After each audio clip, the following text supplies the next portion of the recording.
እንደዚህ ይላል እግዚአብሔር ቃል ኢሳይያስ ምዕራፍ 43 ላይ እግዚአብሔር ሕዝቡን እንዴት እያባበለ እንዴት እንደሚያባብል እንዴት እሽሩ እንደሚላቸው እዚህ ምዕራፍ ላይ እናያለን። በጣም የተበተነን ሕዝብ የተበላሸን ሕዝብ እግዚአብሔር የራቀን ሕዝብ እግዚአብሔር እንዴት እሽሩ እንደሚላቸው እንዴት እንደሚጠራቸውና ምን እንደሚላቸው ነው የምናየው እዚህ ላይ። ክብር ለጌታ ለኢየሱስ ይሁን። እንደዚህ ይላል፣ አሁንም ያዕቆብ ሆይ የፈጠረ እስራኤል ሆይ የሰራህ እግዚአብሔር እንዲህ ይላል፣ ተቤዥቻለሁና አትፍራ፣ በስምም ጠርቻለሁና አንተ የኔ ነህ። በውሃ ውስጥ ባለፍክ ጊዜ ከአንተ ጋር እሆናለሁ፣ በወንዞች ውስጥም ባለፍክ ጊዜ አያሰምጥህም፣ በእሳትም ውስጥ በሄድክ ጊዜ አትቃጠልም፣ ነበልባሉም አይፈጅህም። እኔ የእስራኤል ቅዱስ አምላክህ እግዚአብሔር መድኃኒትህ ነኝና ግብፅን ለአንተ ቤዛ አድርጌ ኢትዮጵያንም ሳባንም ለአንተ ፋንታ ሰጥቻለሁ። በዓይኔ ፊት የከበርክና የተመሰገንክ ነህና እኔ ወድጃለሁና፣ ስለዚህ ሰዎችን ለአንተ አሕዛብንም ለነፍስ እሰጣለሁ። እኔ ከአንተ ጋር ነኝና አትፍራ። ዘርህን ከምስራቅ አመጣዋለሁ፣ ከምዕራብም እሰበስባለሁ። ሰሜኑን መልስ አምጣ፣ ደቡቡንም አትከልክል። ወዳጆች ልጆችን ከሩቅ ሴቶች ልጆችንም ከምድር ዳርቻ በስሜ የጠራውንም ለክብሬ የፈጠርኩትን የሰራሁትንም ያደረግኩትን ሁሉ አመጣለሁ አለው። ክብር ለጌታ ለኢየሱስ ስሙ ይባረክ። አሁን እግዚአብሔር እዚህ ቦታ ላይ የሚናገረው የመጀመሪያ ቦታ ላይ ታችሁ እንደሆነ ቁጥር 1 አካባቢ ላይ አሁንም ያዕቆብ የፈጠረ እስራኤል ሆይ ይላል። ዘፍጥረት ምዕራፍ 2 ቁጥር 7 አካባቢ ላይ ሄዶ ነው እግዚአብሔር ጥቅስ እየጠቀሰ ያለው። በነብዩ አማካኝነት ነው እግዚአብሔር የሚናገረው። ለምሳሌ ያዕቆብ ማለት ግለሰብ ነው። እስራኤል ማለት አገርና ሕዝብን ነው እግዚአብሔር የሚናገረው። እስራኤል ማለት ይህን ቦታ በሚናገርበት ሰዓት እዚህ ምዕራፍ ላይ የእስራኤል ሕዝቦችና ያዕቆብ ዘር የተባሉ ምን ብለዋል? ተበታትነዋል። በግዞት ስር እያሉ እግዚአብሔር አምላክ ዳግመኛ እንደሚጎበኛቸውና ምሕረት እንደሚያደርግላቸው ይቅር እንደሚላቸው እንዴት እንደሚወዳቸው እግዚአብሔር ሰሜኑንም ደቡቡንም ሰብስበው ከምዕራብ የተበታተኑትን ሁሉ እንደሚያመጣ እግዚአብሔር ይናገራቸው። ክብር ለጌታ ለኢየሱስ ይሁን። ስለዚህ ያዕቆብ ማለት ግለሰብ ነው። እስራኤል ማለት ግን ሕዝብና አገርን ነው የሚናገረው። እንደዚህ ይላል፣ አሁንም ያዕቆብ ሆይ የፈጠረ እስራኤል ሆይ፣ አሁንም ያዕቆብ ሆይ የፈጠረ እስራኤል ሆይ የሰራህ እግዚአብሔር እንደዚህ ይላል፣ ተቤዥቻለሁና ምን አትበል፣ አትፍራ ማለት ተቤዥቻለሁ የሚለው ቃል ምን ማለት ነው? እግዚአብሔር ያዕቆብን ወይም ደግሞ እስራኤልን ተቤዥቻለሁ። ይሄ ፈጣሪ የሆነው እግዚአብሔር ሰሪ የሆነው እግዚአብሔር ወይም ደግሞ ያዕቆብን እስራኤል ብሎ ስሙን የቀየረው እግዚአብሔርና እንደ አገር እስራኤል ብሎ የጠራው እግዚአብሔር ተቤዥቻለሁ አትፍራ ማለት ተቤዥቻለሁ ማለት ለምሳሌ አይታችሁ እንደሆነ በገጠር አካባቢ ያደጋችሁ ሰዎች እናንተ ታውቃላችሁ። አንዳንድ ጊዜ በጎረቤት አካባቢ፣ አንዳንድ ጊዜ በመንደር አካባቢ ስታልፉ ኃይለኛ ውሻ ይመጣባችኋል። ኃይለኛ ውሻ በሚመጣው ሰዓት ያ ውሻ ሲያሳድዳችሁ ወይ ልጆችን ሊነክስ ይችላል፣ ወይ የሆነ ነገር ሊያደርግ ሲል ሲያሳድድ ወይ ትልቅ ሰው ወይ የሆነ ሰውዬው ወይም ደግሞ ልጁን እንዳይበላ በተረገ ጣልቃ እንገባለን። ኖ ተቤዥቻለሁ ማለት አድኛለሁ። ተቤዥቻለሁ የሚለው ቃል አስመልጫለሁ። ተቤዥቻለሁ ማለት ከሆነ ነገር ውስጥ ምን ብያለሁ? አውጥቻለሁ። ክብር ለኢየሱስ ይሁን። ምን አትበል፣ አትፍራ። እግዚአብሔር የተመሰገነ ይሁን። ስለዚህ እግዚአብሔር እንደዚህ ነው ዛሬ በል ሃሌሉያ፣ እንዳትፈሩ። አሜን አሜን አሜን አሜን። እንዳትፈሩ። ተቤዥቻለሁ፣ አትፍራ። አንተ የማን ነህ? የኔ ነህ። ክብር ለጌታ ለኢየሱስ ይሁን። የገዛ አካል አይደለም፣ የተቆጣጠረ አካል አይደለም፣ አሁን ያለበት ምድር ላይ አይደለም።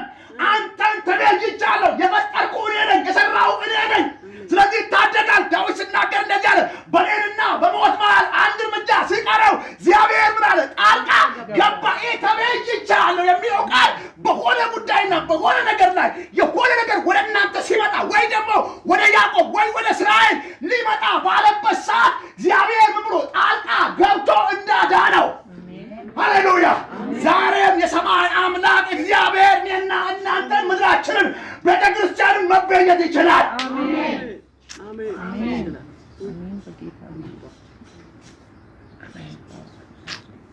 ተቤዥቻለሁ የሚለው ቃል የራሴ አድርጌሃለሁ። ተቤዥቻለሁ የሚለው ቃል ጣልቃ ገብቼልሃለሁ። ተቤዥቻለሁ የሚለው ቃል ከሆነ ነገር ውስጥ ብያለሁ፣ አውጥቻለሁ። ክብር ላይ ስለዚህ ምን አትበል፣ አትፍራ። ስለዚህ እንዳትፈሩ። ክብር ለኢየሱስ ይሁን። ተቤዥቻለሁና አትፍራ፣ በስምህ ብያለሁ፣ ጠርቼሃለሁ። አንተ የማን ነህ? የኔ ነህ። ሃሌሉያ። መጽሐፍ ቅዱስ እንደዚህ ይላል፣ እናንተ የራሳችሁ አይደላችሁም፣ በዋጋ ምን ብላችኋል? ተገዝታችኋል። በምን ዋጋ? በደም ዋጋ። እግዚአብሔር በመኖር በክርስቶስ ኢየሱስ ደም ዋጋ እኔና እናንተ ከድቅድቅ ጨለማ ከተለያየ ከጣዖት አምልኮ ከማይረባ እግዚአብሔር ከማይከብርበት ነገር እግዚአብሔር በደም ዋጋ ገዛንና ምሕረት አደረገንና የራሱ አደረገንና ገንዘቡ አደረገን። አሜን። ክብር ለኢየሱስ ይሁን። አሜን። ስለዚህ እግዚአብሔር እንዲህ ይላችኋል፣ እንዳትፈሩ፣ ተቤዥቻችኋል፣ ደግሞ ይቤዣችኋል። እግዚአብሔር ጣልቃ ይገባላችሁ። ይሄ ማለት እግዚአብሔር ጣልቃ ይገባላችሁ። እግዚአብሔር እቤዣለሁ ሲል አትፍሩ ሲል ጣልቃ ገባለሁ፣ አድናችኋለሁ፣ እታደጋችኋለሁ። በቃ እግዚአብሔር ምን እያለ ነው? ምንም ነገር መፍራት የለባችሁም። እናንተ የማናት የኔ ናችሁ። ወለኢየሱስ ይሁን። የማንንኛ እግዚአብሔር። አሜን። ሰው ካላጠገባችሁ ያታርጉትና አንተ እግዚአብሔር ነህ በሉት። ሃሌሉያ። ክብር ለኢየሱስ ይሁን። በስምህ ጠርቻለሁና አንተ የኔ ነህ። በውሃ ውስጥ ባለው ጊዜ ከአንተ ጋር እሆናለሁ። አሁን እግዚአብሔር ጥቅስ ነው የሚያጣቅሰው። ነብዩ ተንብይ እንጂ ጥቅስ ነው ያጣቀሳል። ዘፍጥረት ምዕራፍ 2 ላይ ያጣቀሳል። ከእንደገና ደግሞ ዘጸአት ምዕራፍ 14 ላይ ይሄዳል። እግዚአብሔር አምላክ ክብር ለኢየሱስ ይሁን። እግዚአብሔርን በትክክል የምናገኘው እግዚአብሔር መንፈስ ነው የሚመለከው በእውነትና በመንፈስ ነው። እግዚአብሔር መንፈስ ቅዱስ ሲም ይጠራል፣ አጎት ይጠራል፣ አክስት ይጠራል። አዎ ትክክል። ያ ለምልክት ያ ለሆነ ነገር ነው እንጂ ምንም የሚያስገርም ነገር ማለት ነው። መጣት ከተፈለገ ይጠራል፣ ምንም ችግር የለውም። ግን ያን አስፈላጊ ስለሆነ ነው ሁላችንም ወደ ኋላ ያለ። ትልቁ ነገር ግን እግዚአብሔር የሚናገርን በምን ነው? እግዚአብሔርን የምናገኘው ነው። ስለዚህ አሁን ነብዩ ምዕራፉን ነው እንጂ ያልተናገረው እዚህ ምዕራፍ ላይ የሚናገራ እያንዳንዷ ነገር በጣም ወሳኝ ነው። ጳውሎስም አይታችሁ እንደሆነ ሲናገር ከእግዚአብሔር ቃል ውጪ በፍጹም አይናገርም። ትርጉም ነው የሚናገረው። ኢየሱስ ክርስቶስ በሉቃስ በ4 ወንጌል ላይ የሰራውን ስራ ነው ቆጭ አድርጎ ይሰራል። ሃሌሉያ። ስለዚህ በውሃ ውስጥ ባለፍክ ጊዜ ውሃው ምን አይልም? አያሰምጥም። ለምን? የእስራኤል ሕዝብ በምን ውስጥ አልፏል? በውሃ ውስጥ አልፏል። ስለዚህ ዛሬም ያው ነኝ፣ የማዳን ኃይል አለኝ። ዛሬም ያው ነኝ፣ ጣልቃ የመግባት ኃይል አለኝ። ስለዚህ በምንም ውስጥ ብታልፍ አድንሃለሁ። በምንም መንገድ ውስጥ ብትሄዱ እግዚአብሔር የማዳን ኃይል አለው። ትናንት አድኖ ከትናንት ወዲያ አድኖ ዛሬ የሚጥል አምላክ የለንም። ሃሌሉያ። እስከ ዘላለም የሚይዝ አምላክ አለን። እስከ ዘላለም የሚረዳ አምላክ አለን። እስከ ዘላለም ከኛ ጋር የሚሆን አምላክ አለን። ሊተወን አይደለም፣ ሊጥለን አይደለም። እግዚአብሔር አምላክ ውሃ በሚመስል ነገር ውስጥ መንገድ አለው። ወጀብ በሚመስል ነገር ውስጥ መንገድ አለው። እግዚአብሔር ይቤዣችኋል። አይዟችሁ፣ አትፍሩ። ይህን ቃል እግዚአብሔር ሲሰጠኝ እሑድ ዕለት ቸርች የሆነ ቦታ እየሰበኩ ነበርና ያ ስብከት እየሰበኩ እግዚአብሔር የሚናው እየሰበኩ በዚህ በኩል የኛው ድምፅ ይዘዋል እንጂ አይዞህ፣ እኔ የምሰብከው ሌላ ነው። እግዚአብሔር ግን በዚህ ላይ ይመጣና ይህን ቃል አይዞህ ተቤዥቻለሁ፣ አይዞህ አትፍራ። ግን በቃ ይሄን ቃል አልሰበኩም። ይገርማችሁ። ያንኑ ግን በዚህኛው ደግሞ መንፈስ ደግሞ ከውስጥ ደግሞ እግዚአብሔር የራሱ ስራ ይሰራል። እዚህ ጋር ግን እግዚአብሔር በእኔም በዚህ ቃል ያጽናናኝ ነበር። አሜን። ክብር ለኢየሱስ ይሁን። ልወስነው ላልኩት ውሳኔ እግዚአብሔር አጣቀን አስቀየረ። አሜን። በዚሁ ቃል ጌታ ይመስገን። አሜን። በዚሁ ቃል እግዚአብሔር ታምራ ላይ። አሜን። ክብር ለኢየሱስ ይሁን። ስሙ ይባረክ። አሜን። ሁለት ጌታ ዘመናችሁን ይባርከው። አሜን። ተባረኩ። እግዚአብሔር ይባርክ። እግዚአብሔር ሰው ብርክ በል። ባለፈው አይታችሁ ነው ኮንፈረንስ በተደረገ ሰዓት ወደ 11,000 ብር ቃል የተገባው እና ከ11,000 ብር ላይ የገባው ብር 3,000 ብር ብቻ። እግዚአብሔር ዘመንን ይባርከው። ለጣጣው ዛሬ ልባርካችሁ ነው። እሺ ተባረኩ። እና 3,000 ብር ነው የገባው ቸርቹ። ከዛ በኋላ ሁሉ ነገር ቆመ። ቀበሌ ተነሳ በላይ ላይ፣ ሰፈር ተነሳ በላይ ላይ። ከባድ ነው እና ለኔ ምርጤም አይደለም። ከዛ በቃ አሁን ጠራው ሁሉ ሰዎች በጣም ብዙ አገልጋዮች አሉ ማቃቸውና የክልል መሪዎች የሚባሉ በጣም ተሰበሰብኩና ሙስቲ ያልኳቸው አለ ተቆጣለና ምን እያረክ ነው አላውቅም ማለት ብዙ ቤተክርስቲያኖች እኔ ሳገለግላችሁ በነፃነት ነው የምናገረው። የሆነ ደብቄ ምናምን እንደዚህ እንደዘበኑ ነገር አላደርግም። እውነትን ነው የምናገረው። ለምን እኛ አምላክ አይደለም ወይም ደግሞ መላእክም አይደለም። እግዚአብሔር ልጆች ነን። አዎ መንፈስ ቅዱስ ተጠቀምብናል። አዎ ግን አንዳንድ ጊዜ እግዚአብሔር እየተናገረን እግዚአብሔር አቅጣጫ እያሳየን የምንፈራበት ጊዜ አለ፣ የምንደነግጥበት ጊዜ አለ። ቃሉ ግን ምንድን ነው? ታማኝ ክብር ለጌታ ለኢየሱስ።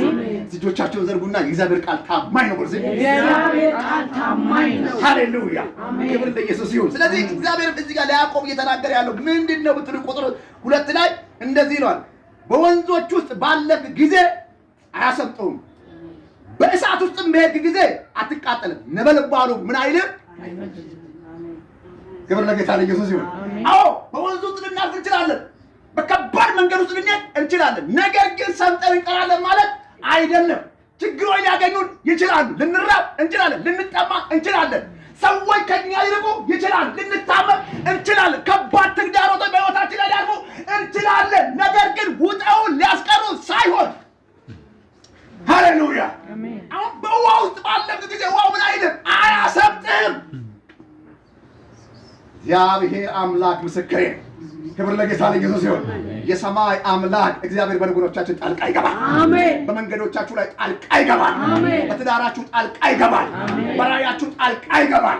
በስራችሁ ጣልቃ ይገባል። ጣልቃ ገብቶ ግን እግዚአብሔር ያወጣችኋል።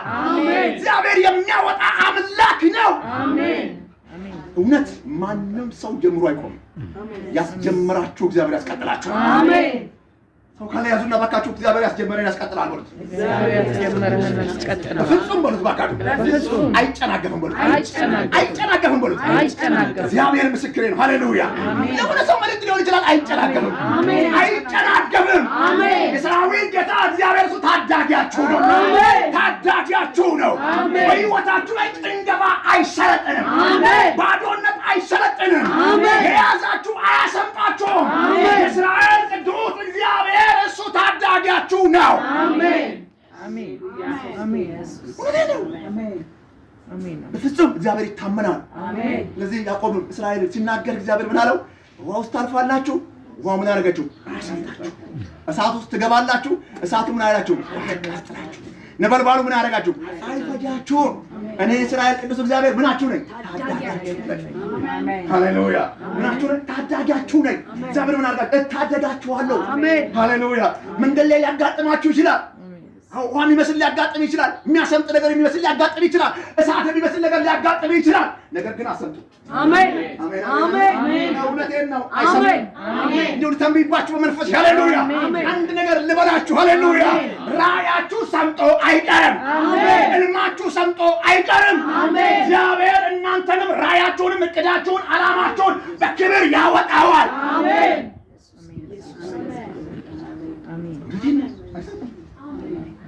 አይሰምጥም። እውነትን የምነግራችሁ አይሰምጥም።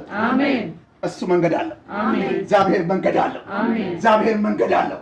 የመውጫ መንገድን እግዚአብሔር ያዘጋጅለታል። ሃሌሉያ። የማምለጫውን መንገድ እግዚአብሔር ያዘጋጅለታል። ማስፈጸሚያውን መንገድ እግዚአብሔር ያዘጋጅለታል። እሳት የሚመስል ነገር አለ። ነበልባል የሚመስል ነገር አለ። እሳትና ነበልባሉ ይለያያል። እሳት የሚለው ዋናው የሚነድበት ቦታ ማለት ቀዩ ነው። እሳት ማለት ቀዩ ነው። ነበልባል ማለት ደግሞ ነጯ ነች። ጫፏ ላይ ታውቃላችሁ።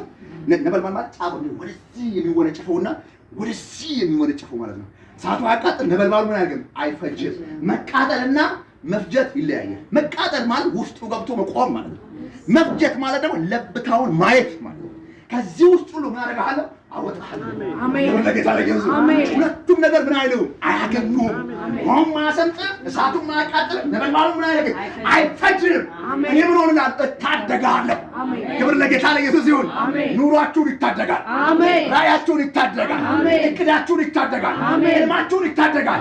ምንም ነገር ተቃጥሎ የሚቀር ነገር የለም። እግዚአብሔር ምስክሬ ነው። ምንም ነገር የሚቀር ነገር የለም። የሰማይ አምላክ እግዚአብሔር ታዳጊያችሁ ነው። እሱ እንደዚህ ነው የሚሰራው። እግዚአብሔር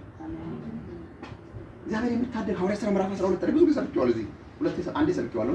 እታችሁ እንደሆነ ልክ ሰዓቱ ሲደርስ አንጡልኝ አለ ጴጥሮስ። አንጡልኝ ማንን ለማስደሰት? አይሁዶችን ለማስደሰት። ኦልሬዲ የሚታደገው አምላክ የለም፣ የሚያድነው አምላክ የለም ብሎ እኮ ነው። አሰረው፣ በሩን ዘጋ፣ የከተማውን አደባባይ ዘጋ። ግን ሰዓቱ በሚደርስ ሰዓት ሰው ሁሉ ተስፋ በቆረጠበት ሰዓት አይታችኋል። የጸሎት ሰዎችን የሚጸልዩትን እኮ ተስፋ ቆርጠው ነው እኮ ጴጥሮስ እንደማይመጣ ስላወቁ ነው። ይጸልዩ እንጂ ጴጥሮስ እንደማይመጣ አምነዋል። ሁለት አንዳንድ ነገሮች ላይ እንጸልያለን እኮ ብዙዎቻችን እንጸልያለን። እነኛ ሰዎች ሁለት ነው ይጸልያሉ። ጴጥሮስ ይወጣል ብለው ግን አላመኑ። ለዛ ነው ያቺ ራውዳ ያቺ ሄሮ ማነች የቤት ሰራተኛው ዳቆኗ ሄዳ መጣ ስትላቸው አበርሽ ጴጥሮስ አበርሽ ያሏት ለምን ነው ታውቃላችሁ? ይመጣል የሚል አመለካከት የላቸው። አንደበታቸው ግን ይጸልያል፣ ወደ እግዚአብሔር ይጮሃል፣ ስለ ጴጥሮስ ይጸልያል፣ ስለ ቤተ ክርስቲያን ይጸልያል። ግን እንደሚመጣ አላመኑ። ኦልሬዲ ምንድን አልመሰላቸው እነሱ ባያምኑ እንኳን ሃሌሉያ አሜን። እነሱ ባያምኑ ጠላት ሰዓት ደረሰ ብሎ በሰዓቱ በአይሁድ ፊት ለፊት የሚያስበውን ሐሳብ ሊያደርግበት ባሰበ ሰዓት እግዚአብሔር መጣና ጴጥሮስን ታደገ። አሜን። ክብር ለኢየሱስ ይሁን። አሜን። የኔና የእናንተም ነገር እግዚአብሔር እንደዚሁ ነው የሚያስመልጠው። አሜን። እንዲሁ ነው የሚያከናውንላችሁ። አሜን። አሜን አሜን። ህልምን በየመሰላችሁ አሜን። ሃሌሉያ። ህልምን በየመሰላችሁ ይሆናል ብላችሁ ሳታስቡት እግዚአብሔር የኔና የእናንተ ነገር ይታደገዋል። አሜን። ይታደገዋል። መንገድ አውጥቶ ይታደገዋል። እግዚአብሔር ይታደገዋል።